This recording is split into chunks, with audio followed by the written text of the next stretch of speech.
Greetings everyone, and Great here for another Age of Empires 4 replay. Spawn top right side as the green Mongols, we have CrackedyHere. Spawn bottom left side as the magenta English, we have Valdemar1902.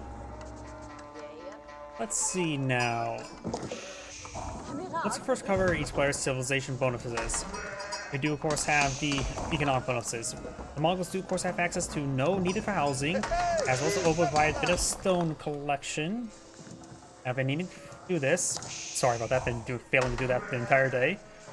He does get out early pasture out, which will get him some early amount of sheeple, which help him prolong his sheep.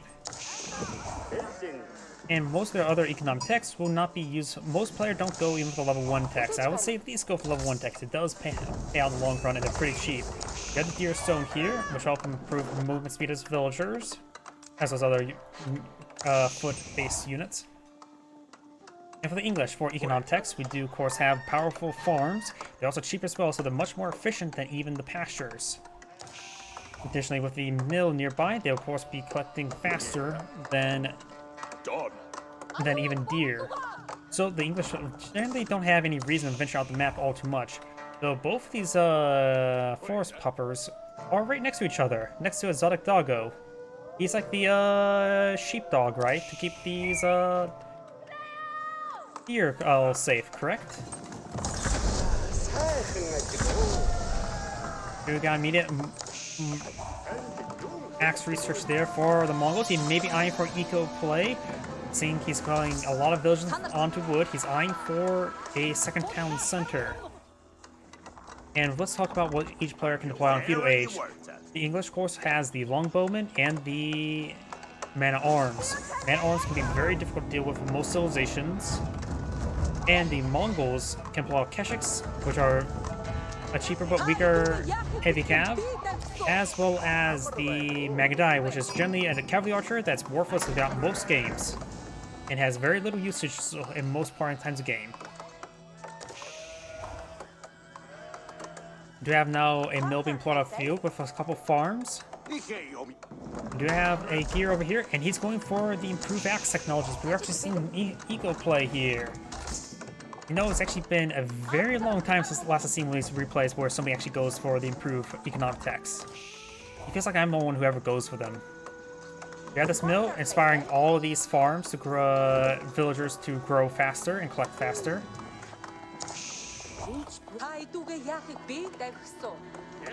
Outpost here does go ahead and throw out the arrow there, trying to really hit some of these villagers.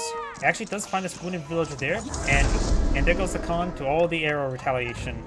Both sides are saying for a bit eco. Got a second town center here, and not near the forest puppets, which most of these are dead. I think the con may have knocked them around, because look how spread out far out they are.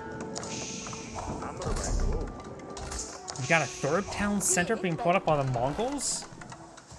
Okay.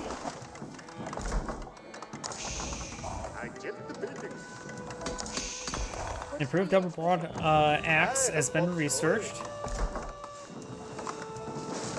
I decided to point out any military at the moment. That's Hall hasn't pointed out anything just yet.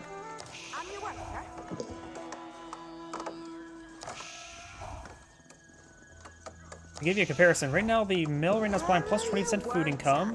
Basic food, wait, what the hell? What is going on? Fourth town center for the Mongols. He's also buying an outpost here so he can get out Yalm Network. Could just pack up, reposition the deer stone. That is a thing. Remember, you can pack up the deer stone. Going out for more pastures here. One thing you can do as well, you can pack up your town center, put your pasture rally point where your towns are going to be deployed at, new one at, redeploy your town center there so it gets nice up inside the little edge of the town center for your sheeple. But now we have a large number of pastures being put on the field, no military units, not even military barracks. Is this some sort of fast castle of the Mongol? Is this some sort of, or no, that's for the English, some sort of like treaty game? Got a barracks being put on the field. We got technically 3 town centers for the English.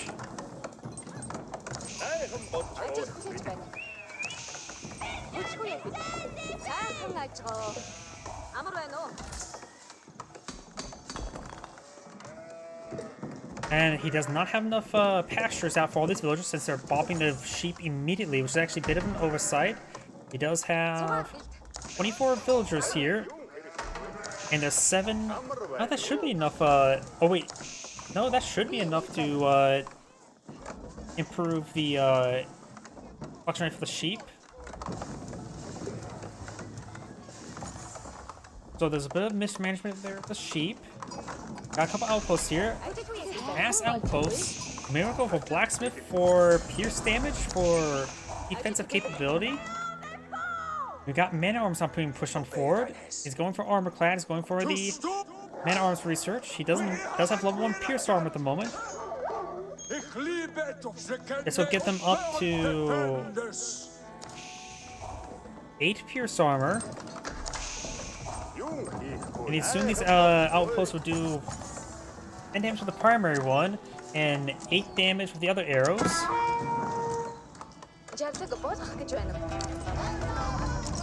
Man-at-arms are pushing on in. New con's risen. More arrows is being pulled on field. There's gonna be a lot of arrows coming and hitting these man-at-arms. They have... This is... The English are the factions that can withstand this the most.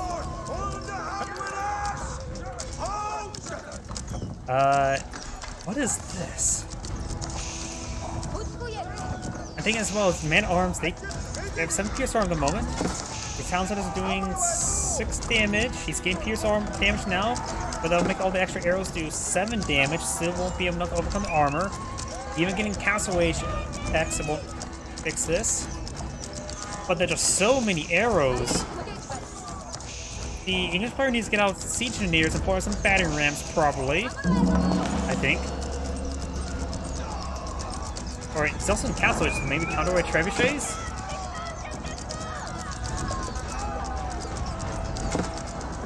English man-at-arms can withstand a massive beating. He has his 8 pierce armor now, so he needs... There's no way he's going to do any more damage than 1 against these man-at-arms.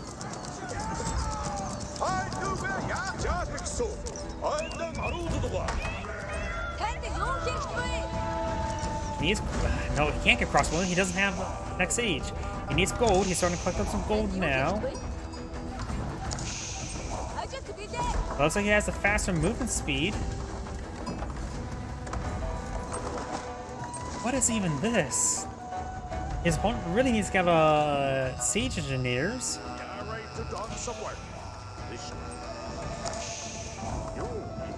And the Mongol player needs to start getting out a large number of... He's going for the Curl Tie. He needs to get some archery ranges for the crossbows. I'm assuming that's what he wants. Archery range, okay, good. Getting some archery ranges out.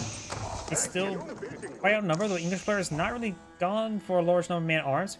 Got 45 versus 19 at the moment. We got more villagers for the Mongols, since he has 4 villagers queues over 3. The Khan is dancing around. I think this step road will be better for extra gold.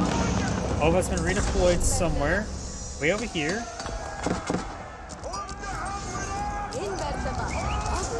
Man, I was charging forward. They can stand quite a bit of beating from all of these outposts. The primary arrow does do 11 damage. It does a little bit more of the primary arrow. The Khan's doing a good job of distracting his opponent. Got now a bunch of archery ranges, queuing up a bunch of crossbows. He desperately does need. He does have textiles research, which is good. The Curl Tie is being pulled in the middle of everything, which will give his villagers some good health regen. This is basically a covered wagon version of Mongols. Look at all that health regen. Look, they even... Oh, apparently does heal through the outpost. I did not know that. But look at all that health regen. Jeez. I'm still very questioning of what on earth is going on this replay. I'm going for mass man-at-arms, so crossbows are a good idea. You get improved siege engineers for extra... for Mangonel deployment. Of course, he can't get out improved engineers. There's no nearby blacksmith in this area. You could at least go for siege engineers, just basic, so he at least can pull out some battering rams with him to help hit down the buildings. Look at that health regen. I've never seen CrackedyHere heal so many villagers before.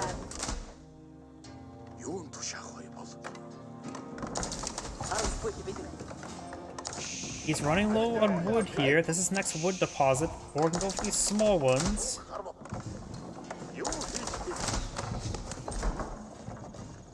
Now it's getting some more wood chopping, more food collection, and now going for the basic mining. A number of man-at-arms here, that's for sure.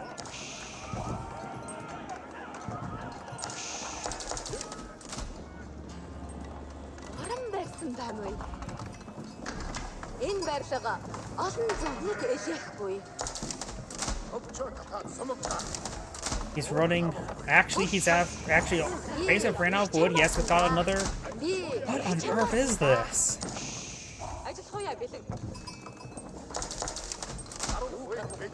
When you don't spend your gold or your stone on extra units, you actually do get quite a bit of stone stored up.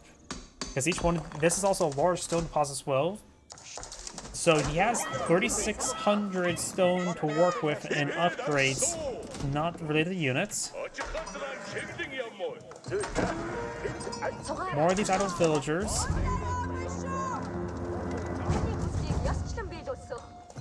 Nope, I need to alt tab, bring up Rumble since I need chat over there. There's no chats like normal. I got some spring golden placements here. But he has gotten oh, he missed the upgrade this one here. Oh, he's really going to get his Yam Nut work up. Got some siege workshops now. Eyeing for some mangonels. He's pretty close to going to the next age. I generally recommend for the Cognic Palace. He has plenty of population space to get some free units stored up. It's generally much more cost effective to go for the Cognic Palace than going for the White Stupa.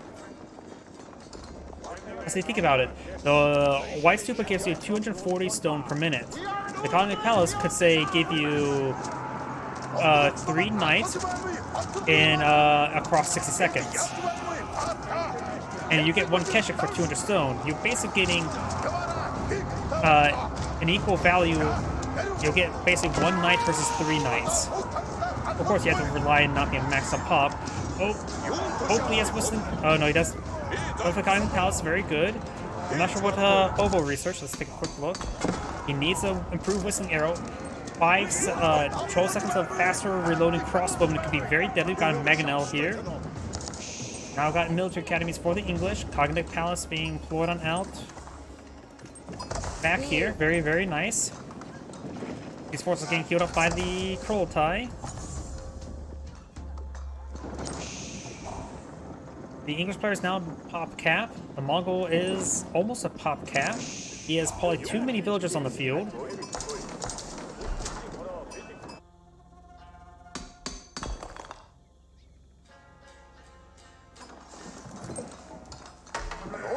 He doesn't have any additional stone research that will affect the crossbow. He could go for actually get out Magadai, the advanced fully upgraded Magadai. Getting them +2 damage with this.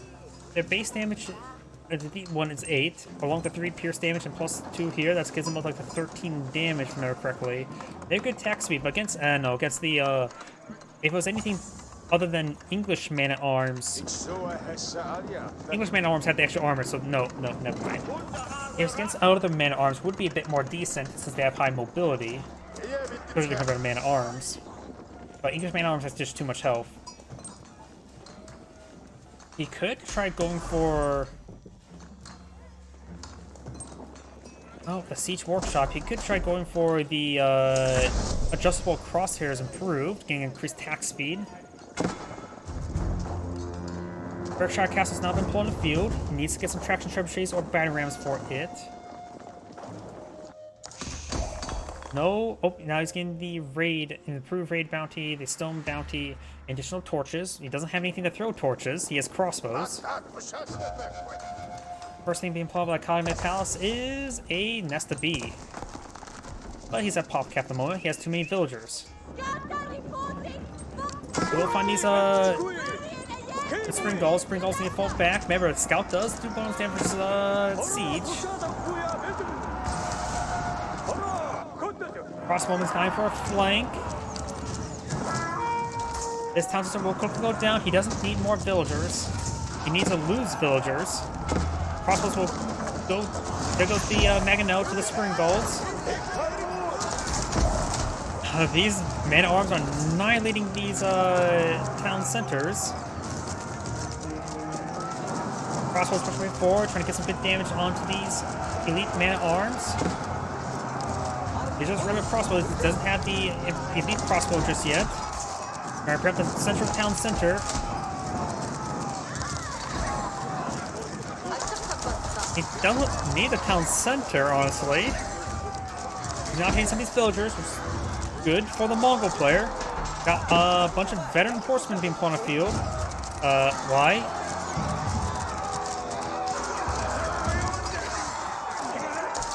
The blacksmith's still up and going. He's getting out some more research. We need to go for biology if he's going for horsemen. I'm not sure why he's going for horsemen. Horsemen seems like a bad option at this moment in time. His opponent does not have access to elite army tech just yet. These men-arms will go down, but his opponent has good production right now. Got veteran horsemen now being put on the field.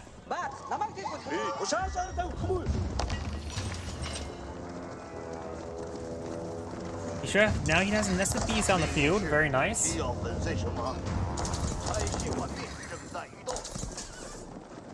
Next unit being put up by the Colonial Palace is Palace Guards. He has lost a good number of villagers, which is good. Now he's going for the biology research, going for additional torches.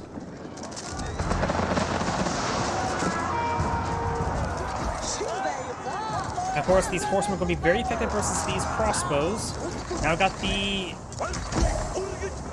horses advancing forward. With maxed out bounties, he can get actually quite a bit of resources from the raid, especially stone.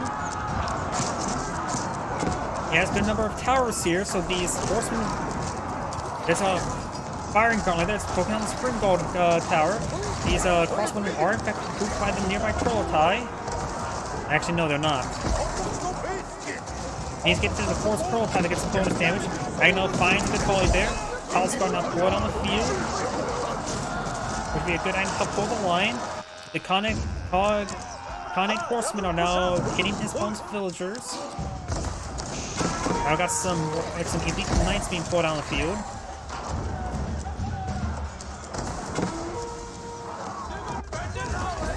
Let's find some of these villagers here for against the English.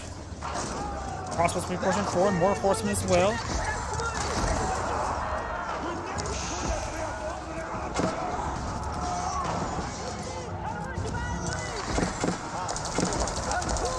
These villagers are going to get hit. Both sides are going to lose villagers. The English player is pretty low in resources. The Mongol player does have a bit of resources stored up, and now has a good spot for these crossbows. Does not have the improved biology research. Did he actually get the biology research when the blacksmith went down? No, he did not. He needs to get a blacksmith out over here and get some improved technologies. Because he does take out these horsemen. Nope, there's still horsemen there. Pushing down farms. That's actually a good target for the horsemen. Farms only have 300 health, so they can be quickly torched down. Look at all that income the Mongols getting. He has 1,300 stone right now.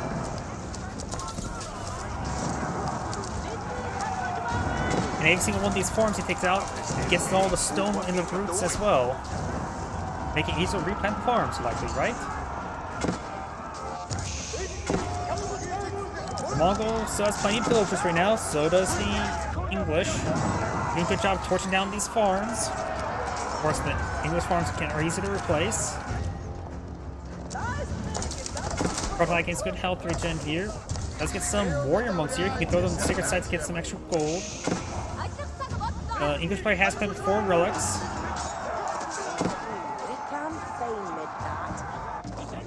More of these horsemen is pushing forward, including some unupgraded Keshiks. What is going on in this game? Right now the torch stand is 23, which is pretty good.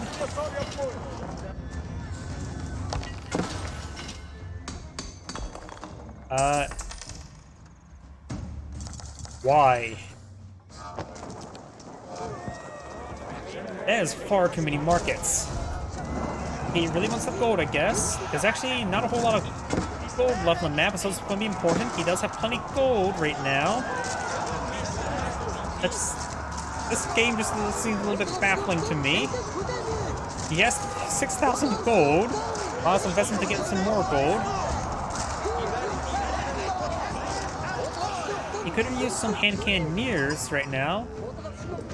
Mongol right now is going for more horsemen.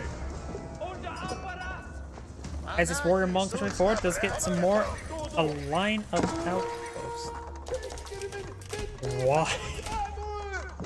Okay. He's starting to claim some of this gold on the map as well. Very nice. Well, he is going to get really secure trade. He may claim himself a horseman. Nope, he does not claim himself a horseman, but barely though. These horsemen are going to be torching down some more farms. Got these forces advancing on forward. This game is sort of breaking my mind. It's like, what is going on? You should always go for some hand cannoneers. It'll be good versus the man-at-arms as well as the horsemen he's going to be fighting against. Nessa Bees does get a good volley there. Gets plenty of stone, gets to really secure his trade network apparently. And plenty of gold for as well. He's invested quite a bit of food and stone. Looks like these villagers are starting to fall him back away from the gold deposit.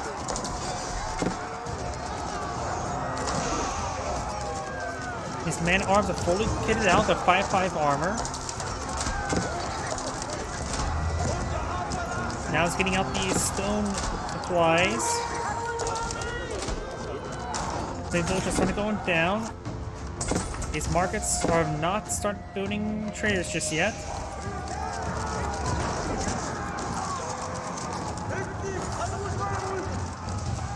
He does get incendiary arrows, that's good.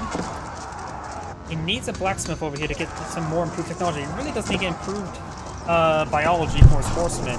Plus additional 10% of your health on your horsemen could be very useful. You can also go for a large number of Keshiks to really hit these man-at-arms, as well as go for the increased attack speed on Keshiks. Some purple battering rams being plot out, good. But they're being focused down. He got either lucky or unlucky with a large number of palace guard. Palace guards, in this situation against those spearmen, are going to be pretty good. I think that's actually, he got lucky with a palace guard. Sure. Nessa Bees would also be useful. The Palace Guard are more generalist and easier to manage in this mixed army. So the Palace Guard being mixed, getting a good number of Palace Guards is just pretty good. Now it's getting out some elite horse archers. Yes, it is. And these elite horse archers are going to be very good as well. They have good range, good damage. They're going to be useful in this situation. Though they will lack a little bit against the man-at-arms that have high armor, but they will be useful as spearmen. Man-at-arms getting some torches onto this Ovo. And he's getting a good number of bombard cannons, I guess. He's consumed all the stone. Another column's been put on the field. Ovo's going to receive some fire there. He does have he needs to get out the whistling arrows improved. He could also go for improved stone bounties.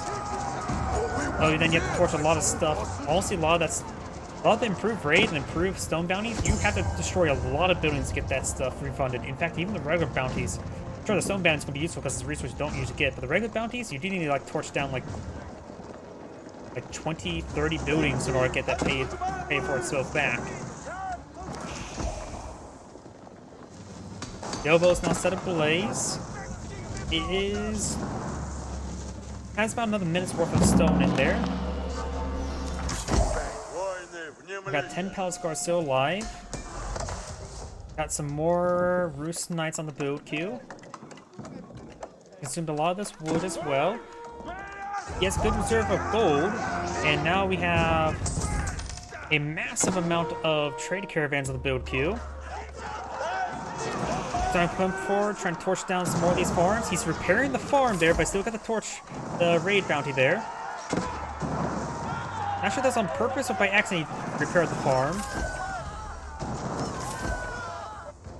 Got a good number of these spearman advanced forward, but these palace guard he got are going to be very useful. In fact, the crossbow is going to be least useful. The horse archer is going to be useful. That was right now 20 damage. Wait, how does it get additional 2 damage? Horseman's gone down. Right now, these horsemen doing 20 damage. It may come research with some of the Roost technologies. Got these spearmen trying to hit these villagers. We'll get some of them, but that does create population space for more trade caravans. More horsemen can go on the field. Whenever I get horse archers from the Galactic Palace, I'm never disappointed. Horse archers are good. Especially in small numbers, they're actually very nice to have.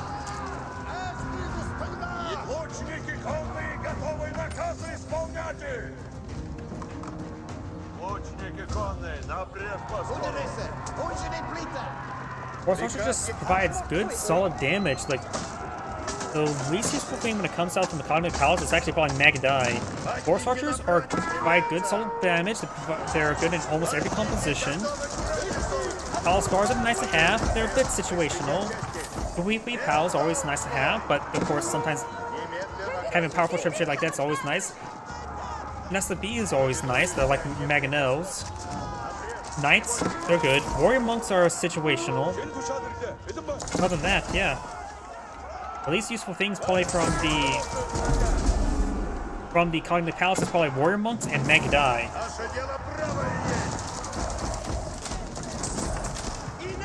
I hear a lot of traders not blowing the field. The Mongol player does have good defense here thanks to the nearby curl type, buffing the damage of these elite crossbowmen even more. They're up to an absurd amount of damage. Probably the mix of chemistry, not chemistry, the incendiary arrows, the curl type, that's plus 40% damage right there. So they get some ridiculous damage increases. This Ovo will go down. We got a good amount of trade being pulled on the field. So the Mongol player does have plenty of gold, plenty of food income. He needs perhaps to pull off the rest of these guys off of trees and start collecting up food. He can rely on all the wood generation from the trade. Well, he has a bit too much population at the moment. Horsemen can be useful versus hand cannoneers. Just the one hand cannoneer right there. Let's get a nice spear brace there. Crossbows are not going to be useful anymore. Hand cannoneers can be useful, however. The Bones hand cannoneers and the Mongol hand cannoneers on equal ground. Barring research, we do not have chemistry over here. We do have chemistry with the Mongol players, which is important. Crossbows is going to be seemingly less useful. The curl tide will greatly buff up these hand cannoneers damage. Actually, no. He may not have chemistry. That may have been the curl tide buffing up the damage, not chemistry. The Mongol player is still missing a lot of armor research, and his opponent has no pierce damage. That's weird for the English, but makes sense. He has not pulled out a single longbowman in this entire game. Some of these trade caravans or outposts going down, just the unupgraded ones. Got a number of spring galls here.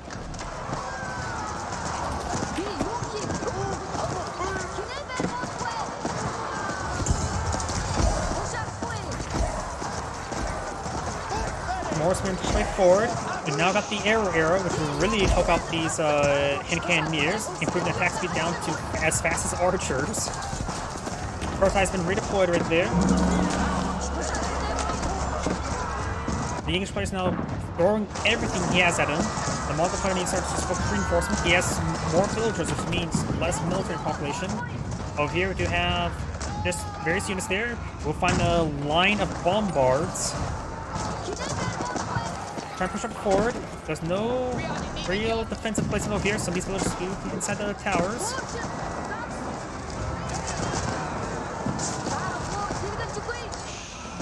Mongol player needs to stop cutting wood, focus on food. He's running low on food. He could take on siege workshops, get out some mangonels.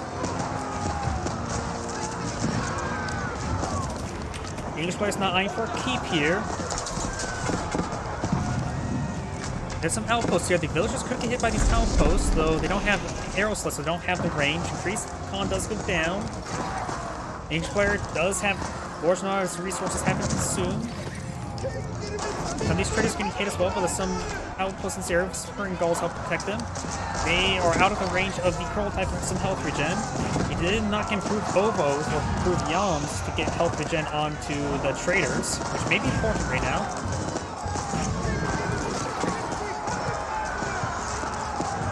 Now I do have some, okay, that's just some elite Roost Knights. They do actually have Boyar's Fortitude. More keeps him pulling on the field. The English player is now eyeing to crack the trade network with these units. He needs to get out siege weapons. He's not deployed on any siege weapons from the siege workshops. The battery rams can make some short work of these units. And now all of the Mongol traders start going down. He's plenty of resources to work with.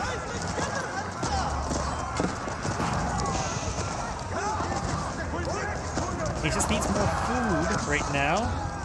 He has enough markets to really quickly replace his trade caravans.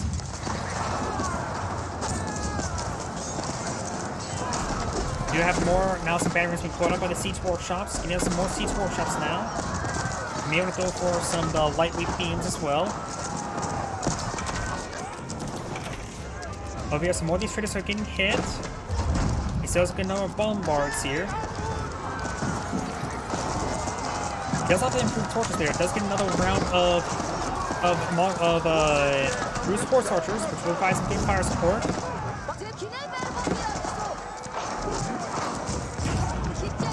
A lack of chemistry as well as biology is really hurting the Mongol player. The English player is emptying out all of his resources for this engagement. Some of these traders are getting annihilated. Not a single trader will pass.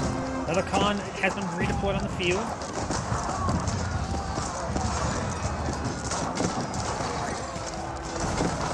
More knights, it's not going to eat quick pals. It really could use some quick pals. It's also not maintaining pop cap. The English player is maintaining pop cap. He needs to take these traders and just start throwing them to a corner, keep them safe for the time being until he gets his trade re-established. He's exhausted all of his wood income, or wood reserves. The English player is eyeing for more of these keeps now.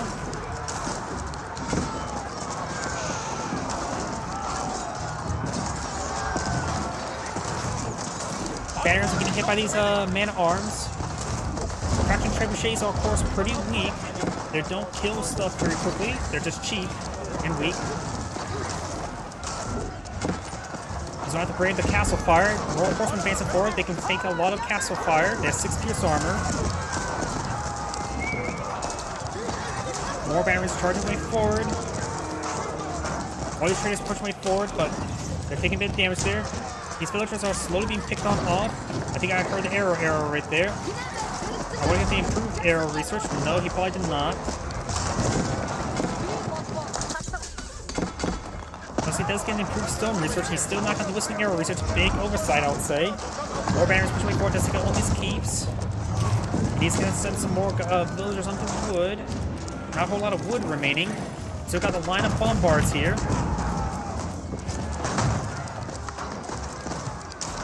Mongol player still has a good number of hand cannoneers on the front line. In fact, he has more hand cannoneers opponent. He's going to just rolling out man-at-arms. This villager trying to torch down these battering rams. The villager kills both sides. More hand cannoneers. It's good damage on these man-at-arms. Do have elite army tactics researched. Repair up this batting, this keep there. All these traders being picked on off. I think he's almost out of traders. He's actually out of wood. And his front lines are disintegrate. He's just pulling out mass hand cannoneer. At one time, he may just need to go for crossbows, but it's a bit more cost effective. More battering rams pull on the field. These traders that do go get exposed.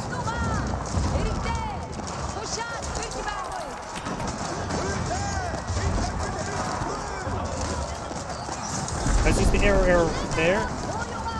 And he's probably still maintaining his man-at-arms deployment. And he has some more hand cannoneers now. Lack of chemistry is really hurting the Mongol player. And he has enough man-at-arms here to take out those battering rams. The Mongol player simply does not have enough hand cannoneers. He's got another keep over here. He's trying to hit this villager trying to build this keep. He does have some bombards here hitting these men-at-arms. Does go ahead and stop that keep from being pulled on out. Does get a bit of raid as well. Still got this line of bombards here. He probably should have built these battering rams from this angle. There they are.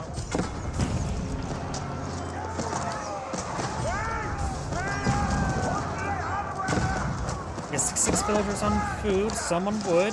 No gold being collected at the moment. Not sure how many traders he has remaining. Maybe 4? That could be easily villagers, though.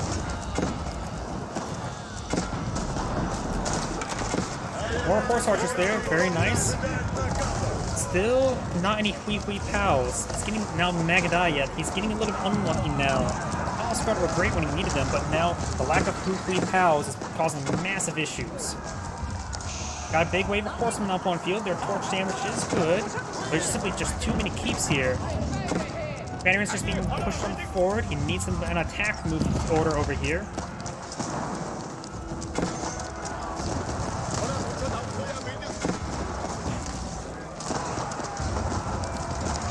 As a Mongol player, there's a bit of... Nope, that's not going to be collected. That's the last gold deposit on the map. See, no, there's a bit of here as well, so English has gold. Pearl Tide's not going down. With the Pearl Tide going down, that's probably going to be game. That would just damage output on his units. Now they're down 35.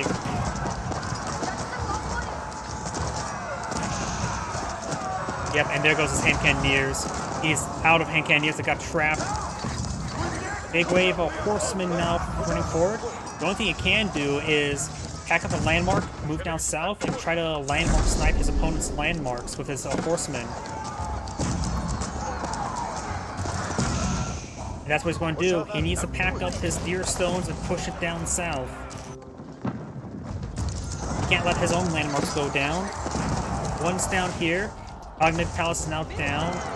Now this is 2 last remaining landmarks.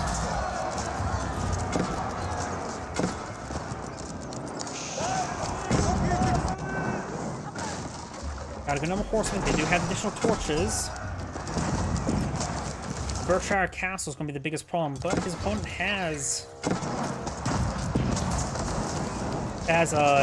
empty out his units there. He needs to stop hitting those other structures, and he needs to hit his opponent's landmarks. Now he's going for the deer stone first. Let's pack the deer stone. Can move fast. Deer stone moves 1 point. Does move fast. He's back ready, moving him around. It's just like StarCraft 2 Terran. Oh god.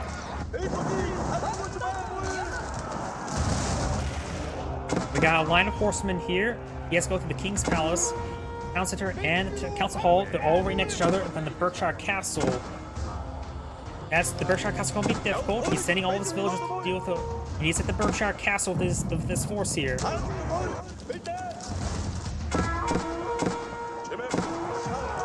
These forces are getting hit as well. Townsend has been spotted. He's giving them runarounds, going back up north of it. Deerstone and the man-at-arms do move at the same speed. He went too wide of an angle there, gave his opponent more time to intercept. Banners are hitting the Berkshire Castle, good. It's in the King's Palace and the Town Center now. He does not have court architects.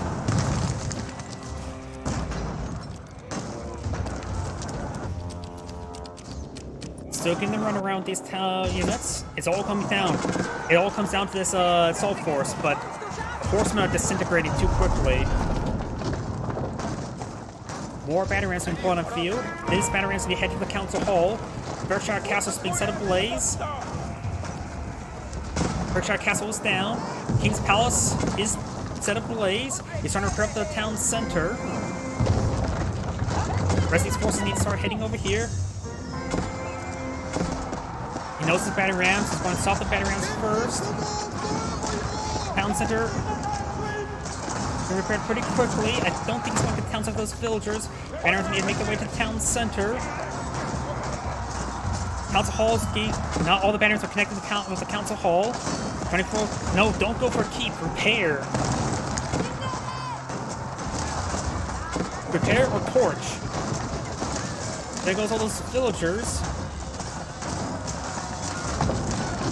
And yep, that's the end of the game. What is that game? This is Anagrade saying thank you for watching, and on to the next replay.